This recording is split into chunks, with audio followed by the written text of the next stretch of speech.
I think a lot of people understand the importance of having life insurance, but not everyone understands how much life insurance they really need. So let's go through a case study of a 30-year-old male with 3 kids, married, has a mortgage, and what type of life insurance might he need. Let's say right away the family will need $25,000 to cover the funeral and just whatever immediate costs may come. Let's say they have a $400,000 mortgage that they're going to want to pay off right away, and let's say they have $25,000 worth of student loans or other credit card debt. Let's say that husband was bringing in $100,000 a year, but the mortgage cost $20,000 a year. So let's say to replace his income, they need about $80,000 a year, and they want to provide that income for 25 years, right? They got young kids. They want to make sure they're protected for that 25-year period. Let's assume a 3% inflation rate on all the costs moving forward and a 6% rate of return on the investments from the life insurance. So the rate of return on the life insurance death benefit that comes through. Let's say they have 3 kids that are 5. One kid's 3, one kid's just born, newborn, that's 0, and they want to be able to give $20,000 worth of today's dollars for college down the road for a 4-year period. Let's say they have $50,000 worth of liquid assets, right? Bank accounts, different things like that.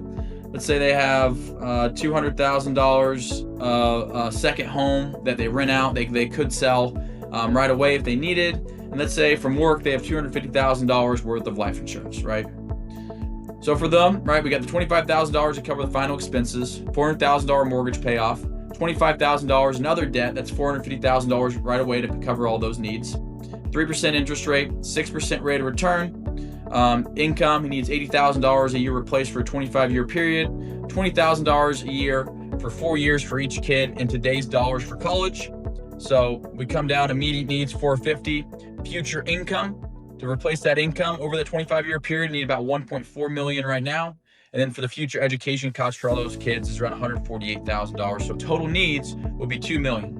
But they got $50,000 worth of liquid assets, the $200,000 property they could sell, and $250,000 of current life insurance. So that's total available assets of $500,000. So you take that $2 million minus $500,000, that's about $1.5 million in total life insurance need. So you can see immediate costs here, inflation with that income replacement. You see that gets more expensive through time.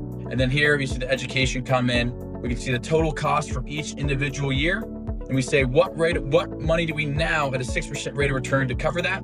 So you can see here at year 20, we need $175,000 to cover the cost of college and income replacement, but we can invest $57,000 a year or $57,000 today at a 6% rate of return to reach that goal, and add all those up. And that's where we get that $1.5 million in life insurance need.